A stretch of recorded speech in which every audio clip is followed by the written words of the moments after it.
Anda ini kan dulu merupakan salah satu anggota tim 8. Kemudian Anda menjadi salah satu anggota komite etik KPK.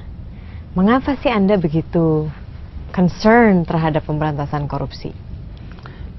Republik ini punya begitu banyak persyaratan untuk maju, berkembang, dan potensinya luar biasa.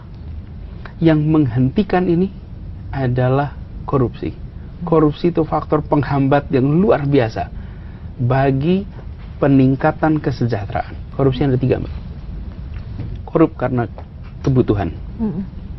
Kalau kebutuhan hidupnya, kerja misalnya nih, gajinya hanya cukup hidup 15 hari, terus 15 hari berikutnya apa sebulan?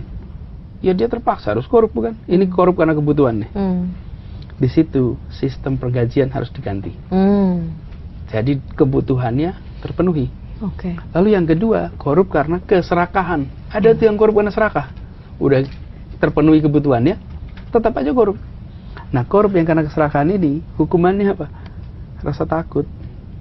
Jika dia akan dimiskinkan total, dia menghadapi hukuman yang amat berat, tak ada maaf, maka korup itu menjadi irasional. Lalu yang ketiga, korup karena sistem. Sistemnya, meskipun orangnya mau baik, sistemnya membuat dia korup. Prosedurnya membuat dia terlibat korupsi. Nah, ini perbaiki sistemnya. Wacana pemiskinan menurut saya harus didorong. Ya. Pemiskinan. Kalau hukuman mati gimana, Pak? Hukuman mati itu, jika sistem hukum kita sudah sempurna, saya rasa nggak masalah.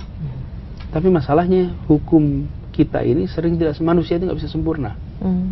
Bila ternyata terjadi kekeliruan, bagaimana mengembalikan nyawa yang sudah tiada itu?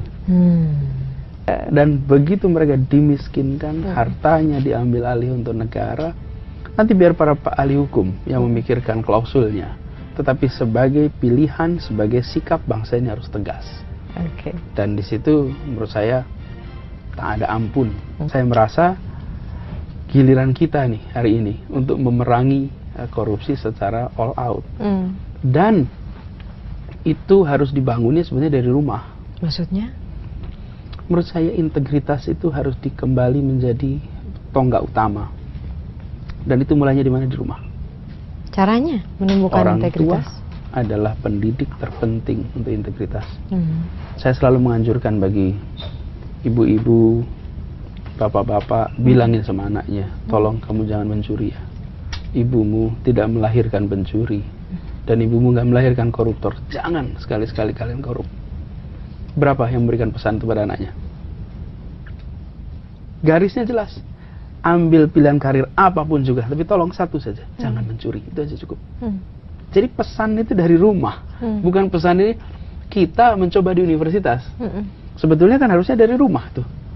Biarkan setiap kali kita bertindak, berbuat, ingat ibu kita. Ada anak yang tega untuk bilang sama ibunya, Bu, saya jadi pencuri. Rahim ibumu tidak dipakai untuk lewatnya seorang calon koruptor. Hari ini kita masih tidak menganggap ini sebagai masalah penting.